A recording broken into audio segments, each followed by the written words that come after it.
안녕하십니까. 정확한 분석으로 시대 흐름을 읽어드리는 Y타임 정세 분석의 추국일입니다.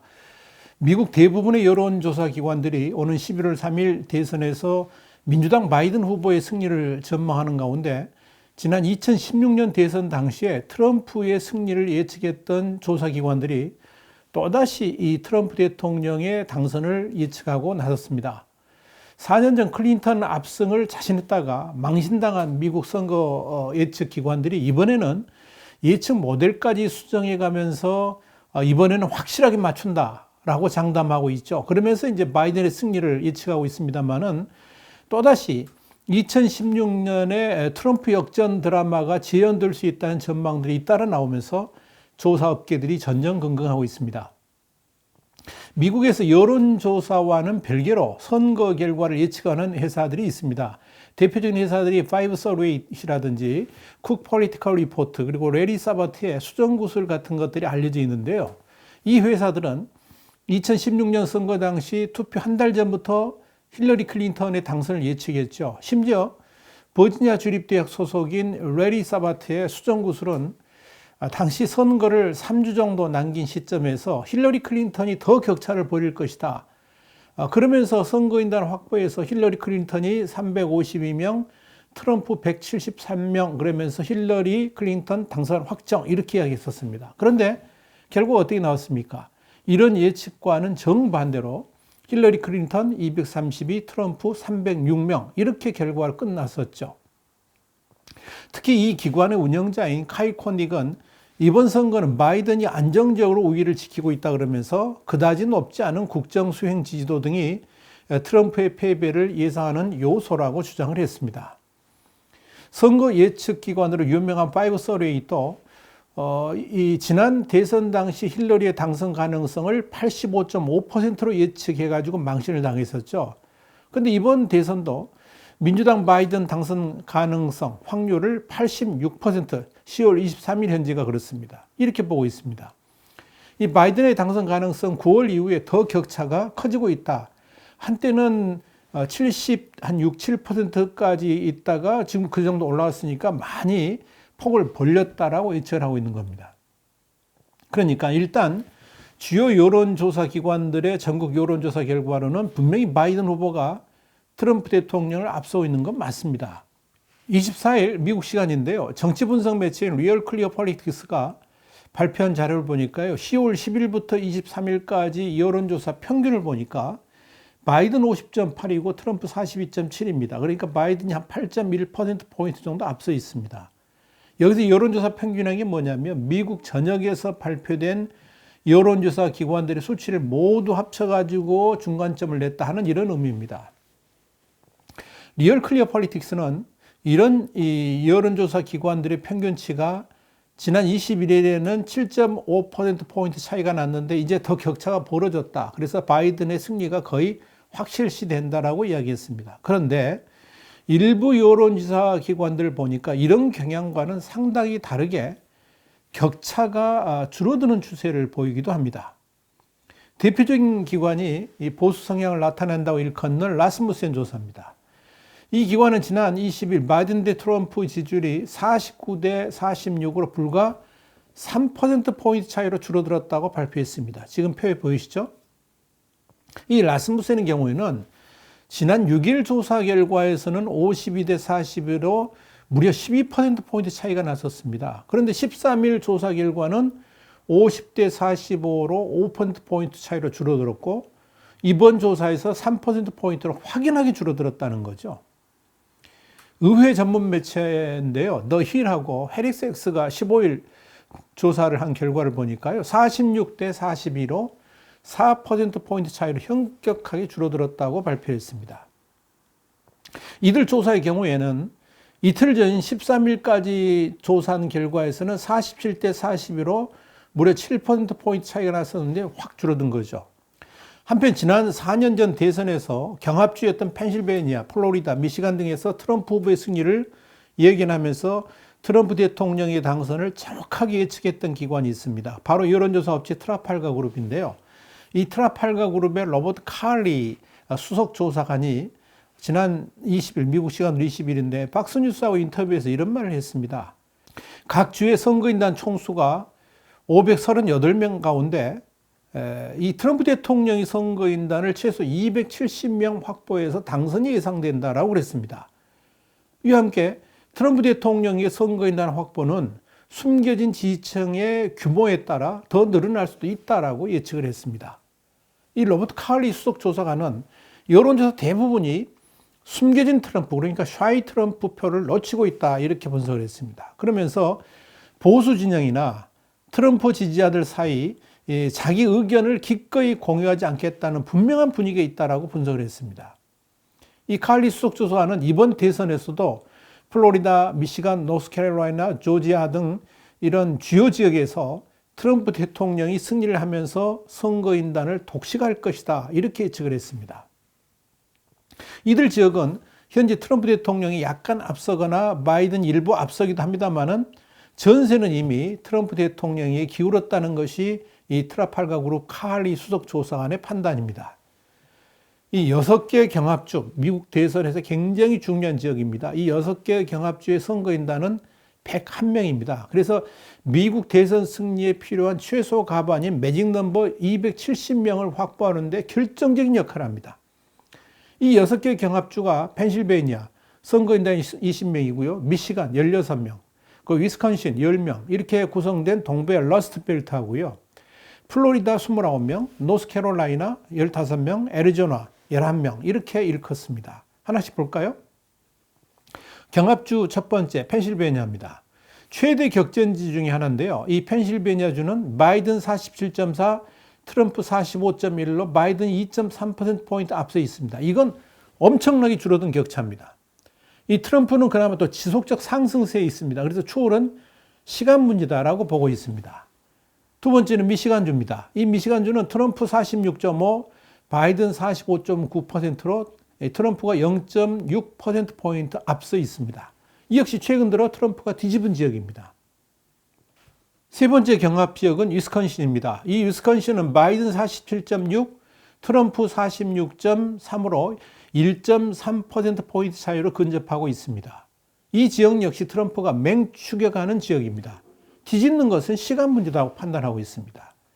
플로리다의 경우에는 이 트라팔가 그룹의 조사로는 트럼프 48.4, 바이든 46.1로 트럼프가 2.3%포인트 앞서 있습니다.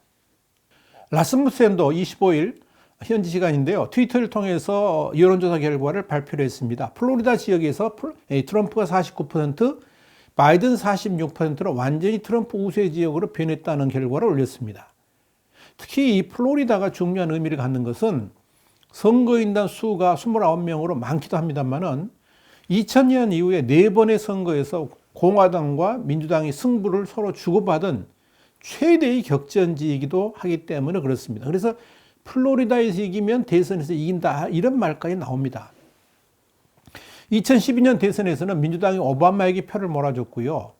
2016년 대선에서 트럼프 대통령은 대선 3주 전까지만 해도 힐러리 클린턴 민주당 후보에게 3.7%의 열세를 보였습니다. 그런데 최종적으로는 1.2%포인트 차이로 승리를 했습니다. 트럼프 대통령의 당선에는 바로 이 플로리다 지역의 승리가 발판이 된 겁니다. 그런데 바로 이 지역에서 그동안 밀리던 트럼프 대통령이 다시 승기를 잡은 겁니다. 그래서 이 트럼프 대통령의 재선 가능성을 점치는 아주 중요한 이유가 되고 있습니다. 다섯 번째 경합 지역은 노스캐롤라이나입니다. 격전지 중에 격전지입니다. 이 노스캐롤라이나 트라팔가 그룹은 어떻게 예측을 했느냐? 트럼프 47.8, 바이든 46.1%로 트럼프가 1.7% 앞섰다고 했습니다. 라스무센도 25일 트럼프 48, 바이든 47%로 이 지역 역시 트럼프 지지로 전환됐다라고 발표를 했습니다. 여섯 번째 마지막 경합 지역은 아리조나 지역입니다. 이 아리조나주도 이미 트럼프 대통령이 47.8%로 바이든 43.8%를 4%포인트 차이로 우세를 보이고 있습니다. 자, 이런 식으로 이 6개 이 스윙 스테이트 지역에서 이 트럼프 대통령이 약진이 뚜렷하다는 것이 트라팔가 그룹 칼리 수석조사관의 지적입니다. 그렇다면 이 전국적인 판세라든지 여러 조사기관들의 대체적인 판세는 바이든 우세 예측이죠. 그런데 지난 2016년 대선 당시에 힐러리 대세론이 그렇게 퍼져 있었을 때 그 당시에 트럼프의 당선을 예측했던 여론조사 기관들이 이번에 또 트럼프 대통령의 재선을 확신하고 있습니다. 왜 그럴까요? 몇 가지 이유가 있습니다. 아까 스윙 스테이트에서 여론조사 결과 말고 또 다른 이유들이 있습니다. 첫 번째가 뭐냐면 트럼프 대통령의 직무수행 평가도가 상승하고 있다는 겁니다. 그러니까 우선 이 바이든 대세론을 예측하는 대체적인 여론조사 기관들과는 달리 이들 몇몇 기관들이 또다시 트럼프 대통령의 재선을 확신하는 가장 큰 이유 중에 하나가 바로 이겁니다. 트럼프 대통령에 대한 직무수행 평가 긍정 수치가 올라가고 있다는 이야기입니다. 한때 40% 초반까지 떨어졌었습니다. 이 트럼프 대통령에 대한 긍정 평가 지수가. 그런데 최근 들어서 40% 후반까지 상승하더니 23일 날 라스무센 조사는 당당히 51%를 찍었습니다. 이 51%라는 긍정적 비율이 더욱 의미가 있는 건 뭐냐면 그 중에서 강한 긍정, strongly approve가 40%입니다. 그러니까 탄탄한 지지층이 40% 있고 그 이외에 또 마지널 지지자들이 최소 11% 넘는다는 거죠.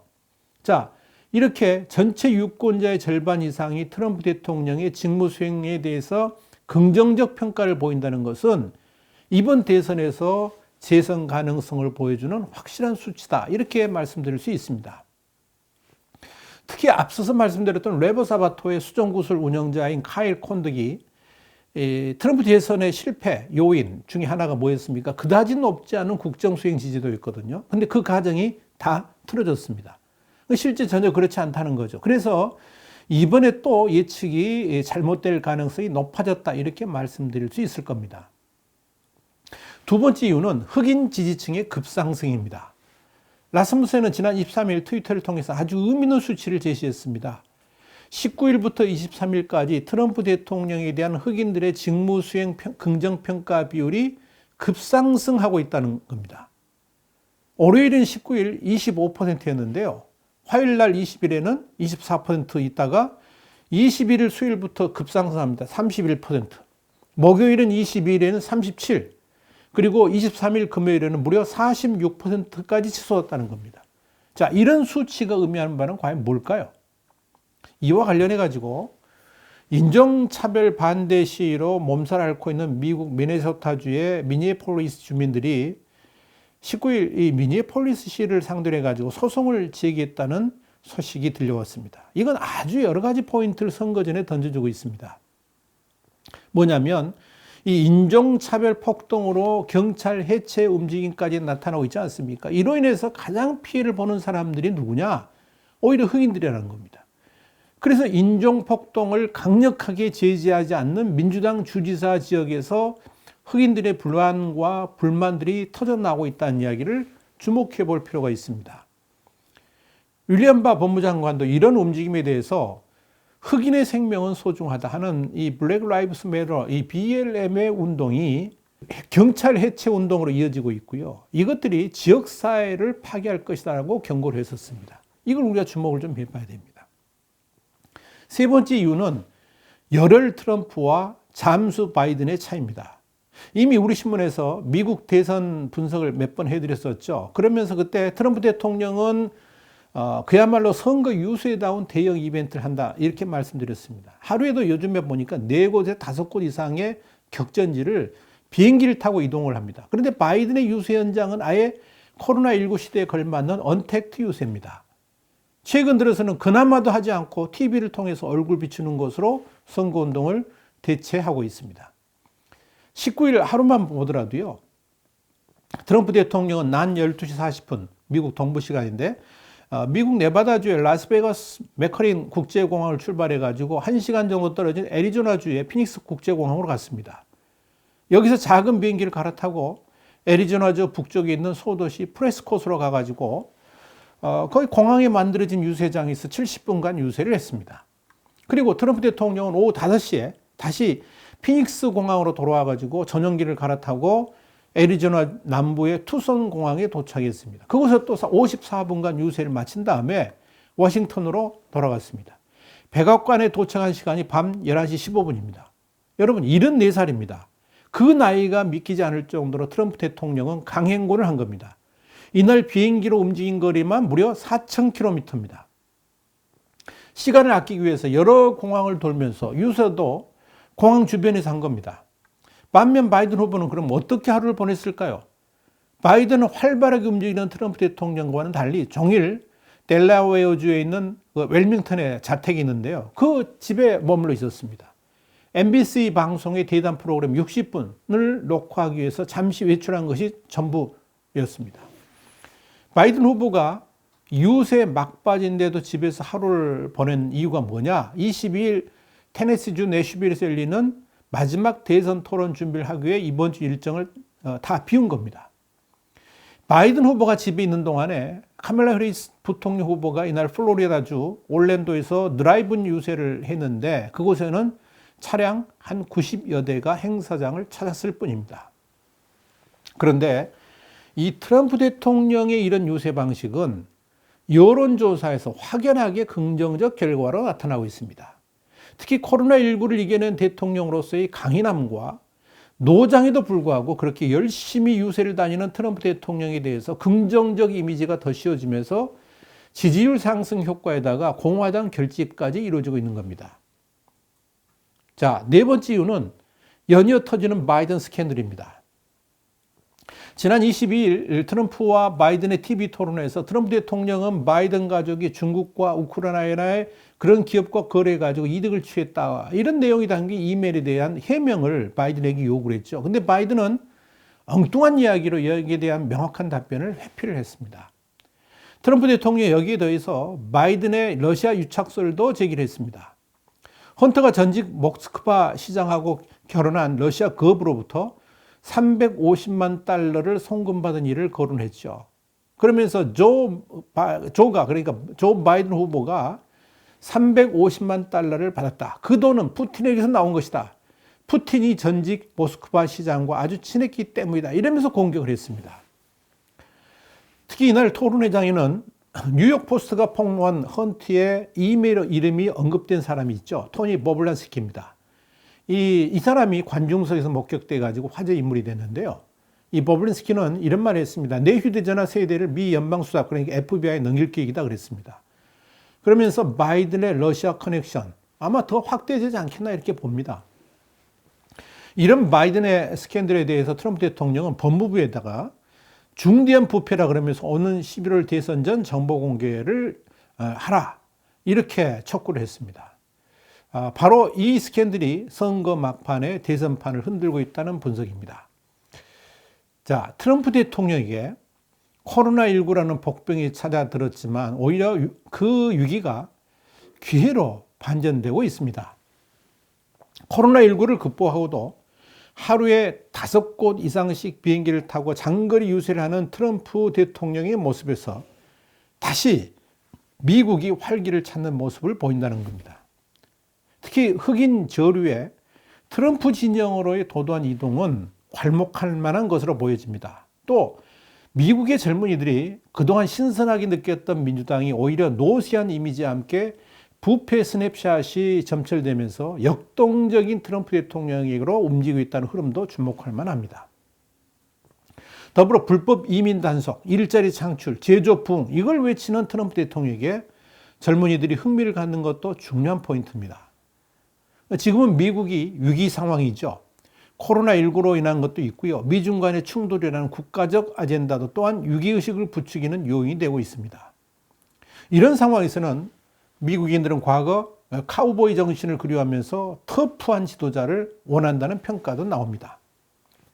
과연 선거 결과는 어떻게 나올까요? 우리 Y타임스가 계속 지켜보면서 심층 분석을 해드리도록 하겠습니다. 다음 시간에 다시 뵙겠습니다. 감사합니다.